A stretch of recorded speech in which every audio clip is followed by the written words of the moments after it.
మీలో ఎంతమంది ఈ చెట్టుని గుర్తుపట్టారో కామెంట్ బాక్స్లో కామెంట్ చేయండి. అసలు ఈ చెట్టు ఏంటి, ఈ చెట్టుని మీరు ఏమని పిలుస్తారు? మేమైతే పులిచింతకాయలని లేదంటే శివచింతకాయలని అయితే పిలుస్తామన్నమాట. మీరేమని పిలుస్తారో చెప్పండి. అయితే మా రూమ్ ముందు ఇలా ఖాళీ ప్లేస్ ఉంటుందన్నమాట. దాంట్లో ఈ చెట్టు ఉంది. మేము డైలీ ఆ చెట్టుని చూస్తున్నాం. ఆ చెట్టుకి కాయలు చాలా ఉన్నాయి. అవి కూడా లోపలంగా కనిపిస్తున్నాయి అన్నమాట. రెడ్గా కనిపించినప్పుడే అనిపిస్తుంది ఆ చెట్టు కాయలు ఎలాగైనా తెంపుకోవాలి అని. ఇంకెవరిని అడగకుండా తెంపితే ఏమంటారో అని చాలా రోజులు వెయిట్ చేస్తున్నాం అన్నమాట. ఇంకా మొత్తానికైతే అవి రెడ్గా కనిపించేసరికి అస్సలు పానం ఆగలేదు. మా రూమ్ ముందు ఉన్న వాళ్ళ దగ్గరికి వెళ్ళి వాళ్ళనైతే అడిగాము, మీ బిల్డింగ్ పైకి ఎక్కి ఆ కాయలు తెంపుకుంటామని అంటే వాళ్ళు ఓకే అన్నారనమాట.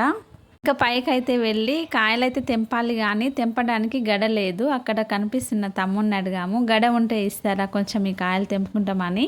తనైతే హెల్ప్ చేసిండు. వాళ్ళ దగ్గర ఉన్న గడ అయితే ఇస్తే మేమైతే కాయలన్నీ కోసిన తర్వాత ఆ రూమ్ ముందున్న మ్యాంగో ట్రీకి కూడా మామిడికాయలు అయితే ఉన్నాయి కదా, ఒక గడ ఇచ్చిన తమ్ముడు వాళ్ళు ఒక 2 మ్యాంగోస్ తెంపియమంటే తెంపించేసామన్నమాట. అంత పెద్ద గడతో కాయలు కోయడం అంటే అంత ఈజీ కాదు. గడను బ్యాలెన్స్ చేయాలన్నమాట. సంధ్య అన్నీ కోసేసింది కదా, పాపం తనకంతా గీరుకుపోయింది. నాకైతే ఒక దగ్గరే గీరుకుపోయింది అనమాట.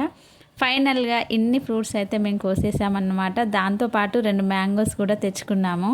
మీ ఇంటి ముందు వేరే వాళ్ళ ప్లేస్లలో ఇలా ట్రీస్ ఉంటే కాయలు చెప్పి కోస్తారా లేదంటే చెప్పకుండా తీసుకుంటారా? కామెంట్ బాక్స్లో కామెంట్ చేయండి. ఈరోజు అయితే మేము ఫైనల్గా ఈ ఫ్రూట్స్ అయితే కోసామన్నమాట. Okay bye.